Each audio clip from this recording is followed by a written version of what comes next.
Hello, welcome to everyone in this video. This is our lecture number 3 for the quantum mechanics, theoretical part of quantum mechanics. In the first lecture, we discussed about the basics of quantum mechanics with uh, uh, Planck constant and de Broglie hypothesis. In lecture 2, we discuss in details about the photoelectric effect, right? In this lecture, we want to discuss about the Compton scattering. So, in the Compton scattering and photoelectric effect, we discuss that is the light as a dual nature, that is the particle nature and the wave nature. So the black you can see there the black body radiation, Planck quantum theory, Planck constant, and these are discussed in the first part, and in the second lecture we discussed about the photoelectric effect. So in this lecture I want to discuss about the Compton scattering, right? Where we actually say that light is a collection of the photon. Actually the light or any body have the dual nature, that is the wave nature and the particle nature, and this will be help we start about the quantum mechanics from the Planck's hypothesis, which explain actually the Rayleigh-Jeans and Wien's law for radiation, and we continued by the photoelectric effect and constant scattering, where says the light as a wave and it has a quanta of energy, that is the wave of a package of energy as a quantum theory as a quanta or is a particle theory. Okay. So let's start about the Compton scattering. Before that, if you sorry wants to watch the previous lecture, you can go through this description box. You will be get the different playlist for different part, as well as for theoretical and some problem solution part also for different part of physics related video. So I request all of you to go through the description box to watch the others lectures also. So let's start today's discussion, that is the Compton scattering. What actually Compton scattering? Compton scattering is like that if there is a static electron. If this is a static electron, okay, this is a static electron, right? In the static electron, there is a fall of photon. This is a photon, which denoted as a wave. This is a incident photon. This is a incident photon, okay, whose energy as h nu equals to h nu. After incident on this static electron, the photon comes into like that direction. If you use this along that one, along that direction, like that. This is the scattered photon, scattered photon with energy E prime equals to h nu prime. Okay. So if you take the wavelength as lambda and this wavelength as lambda prime, you can easily say this lambda prime is greater than lambda. Why? Why this scattered photon wavelength is greater? Because this electron is, you take this angle is phi. Because this electron recoil at any direction like that with kinetic energy Ek, and this angle take as the theta. This is the recoil electron. Recoil electron. Clear?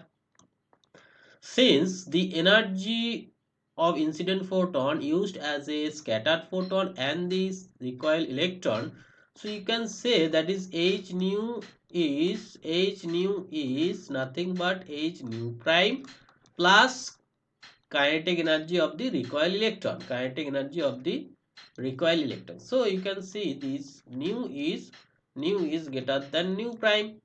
Since nu is greater than nu prime, nu is c by lambda. So this is c by lambda prime. So lambda is less than lambda prime. Okay. That's mean the wavelength of scattered photon is greater than the wavelength of the incident photon. That is, the energy of the scattered photon is lower than the energy of incident photon, because the electron which are in rest are in recoil with kinetic energy, some kinetic energy. So this energy used in the two parts, so this part will be lower than the incident energy. This is the Compton scattering, because this wave is scattered, that's why this is called Compton scattering. Okay, this phenomena also exists, that is the quanta of the photon. So in details we can explain the what will be the change in wavelength, that is the Compton shift, can be explained from these two conservation, momentum conservation and the energy conservation. So look at that, this is the same diagram. Now from the energy conservation you can say this H nu equals to H nu prime plus kinetic energy of electron. From the linear momentum conservation in the two component along x direction and along the y direction. Along x direction you can see the energy of this photon will be h nu by c. Why h nu by c? Because you know the from the from the de Broglie hypothesis, linear momentum equals to h by lambda, and lambda is nothing but c by nu. So h nu by c. Or you have a relativistic E equal to pc. From this relation you also can say E equal to h nu. From this relation also you can say momentum is h nu by c. Okay, so this usually used here. H nu by c is the momentum along x-axis, and the momentum along this x-axis for that one is the cos phi component, right? So h nu prime by c into cos phi, and for that this is the mv is the momentum, so the mv cos theta. I think clear, linear momentum conservation along the x direction. Okay, for y direction, if you say about the y direction, this is for x direction, and actually this m used as a m by because E equal to pc, and you can say that m is nothing but m naught by root under 1 minus v square by c square. This is the from the relativity we can say use, that's why this m as used as a this one m naught by 1 minus v square by c square. Just doing here you will be get this momentum formula m, and m is m by root under 1 minus v square c square, and v is the beta into c. Beta is the ratio of velocity of the particle with respect to speed of light, that is the beta. So the x axis will be like that, and for y axis this sine component, the sine component of that one and the sine component of that one are the equal, so this was the equal. What about the energy conservation? What will be the kinetic energy? You can see here the kinetic energy is nothing but that one minus that one, because in relativistic total energy mc square equal to kinetic energy plus rest energy m naught c square. So m c square, m is m naught by root under 1 minus v square by c square. So ek will be that one. So use this. So this is energy conservation, this is x-axis momentum conservation, this is y-axis momentum conservation. Clear about these three equation? I think you clear. If any doubt you must comment in the comment box. From equation 2 you can rearrange them, that is h nu by c minus h nu prime by c cos phi equal to this one. Clear? Now if you square and adding these two things, you can see in the right hand side there is a sine square and cos square which becomes 1. The square of that one, that is m naught square plus beta, m naught square into beta square into c square by 1 minus beta square, because v by c are written as beta, taken as beta. And this is square, and that is the whole square will be get into a square minus 2ab plus b square term.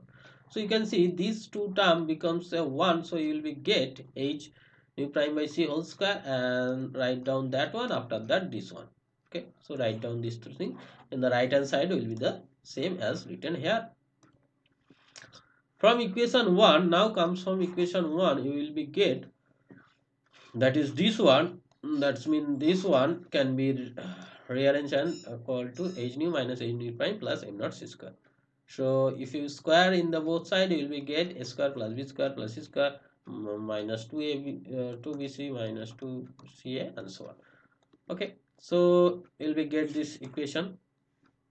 If you divided by c square you will be get this one, and after that this portion you can see here, this portion, okay, uh,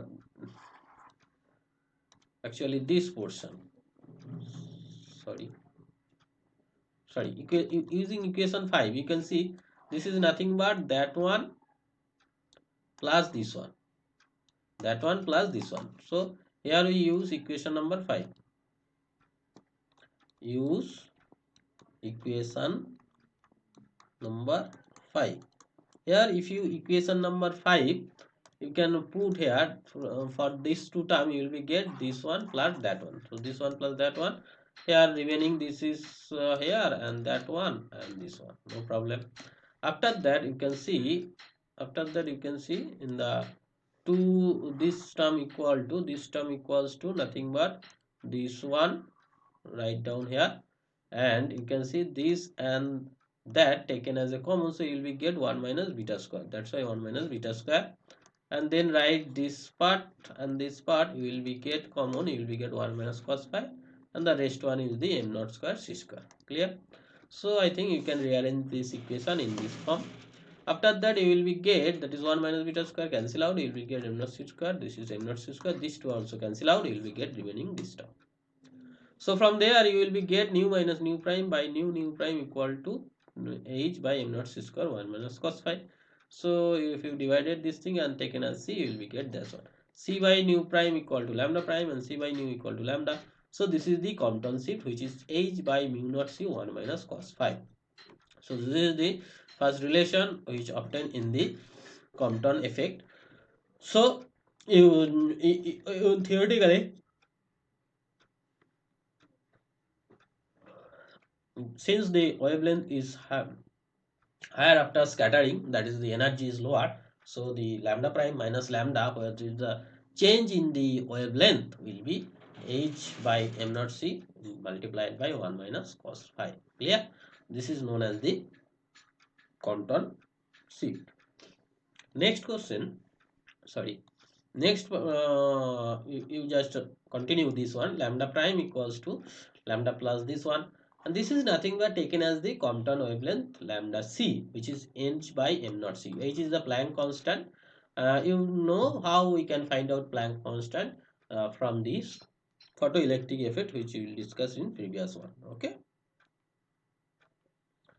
after that you can see, put this value of m naught. M naught is the mass of the electron in SI unit, and this is speed of the light in free space. After putting this value, will be get 0.024 Armstrong, which is the Compton wavelength as a constant value. So the Compton shift can be written as like one, this one. Okay. Again, if you take this relation in this form, after that you can see, if you put this take as the m naught c square, nu as a constant c, this take as a alpha, 1 minus nu, this take as a alpha. So finally you will be get this relation. Okay, so I think you can get different relation between lambda prime lambda or nu prime nu. Okay, where alpha is h nu by m naught c square. Now if you wants to find out the kinetic energy of recoil electron, that is the electron which comes to that one. So if you wants to find out the kinetic energy of this electron, you can say that is kinetic energy equal to h nu minus h nu prime. This is the energy of incident photon and this is the energy of scattered photon. So the difference of their energy will be the kinetic energy of recoil electron. So if you take the h nu as a common, that is h nu prime by h nu, which is nothing but this one or that one. After taking the calculation, you will get, that is ek, that is the kinetic energy of the recoil electron, is nothing but h nu into h nu is the incident photon energy, 2 alpha sin square phi by 2 and 2 alpha sin square phi by 2. Alpha is this and phi is the angle of scattering. Phi is the angle of scattering. Okay, so you will be get the kinetic energy of recoil electron. Now if you divided 3 by 4, actually we wants to find out the angle relation between theta and phi. 3 by 4, you can see this is the relation 3 by 4. If you divided this to 3, you will be get this tan theta here, tan theta here. Okay, so in the right hand side you will be get tan theta, in the left hand side divided this to 3, and arranging them you will be get this relation, because put this value of nu prime in terms of nu. So tan theta equals to like that. Finally, you will get cos theta equal to this one. Okay. So I think you can do this calculation very simple. If there is any doubt, you must comment in the comment box. So this is the relation between theta and phi. Phi is the angle of scattering and theta is the angle of recoil electron. If you consider phi equals to 180, that is recoil by on direction, you will be get the maximum kinetic energy of the recoil electron. Okay. So using this experimental setup, Frank has experiment, will be get this Compton sheet like that. Okay. And if you once the relation, that is theta and this theta equal to like that, will be get this Compton sheet will be changes like that. Okay. So that's it for today. If there is any doubt, you must comment in the comment box. This is all about me, and this is my contact detail. You can connect with me in the Telegram channel, and this is my online platform. And this is my YouTube channel details. Go to this channel, you will get different series related video, theoretical part and problem solution, and some mathematics also. Like this session, if you learn something from this session, share this video to your friends so that he or she also get benefit from this video. Subscribe this channel if you new in this channel. Those already subscribed, thanks for subscription. Press the bell icon to get notification of upcoming videos. Take care. We'll meet in the next video as soon as possible. Thank you.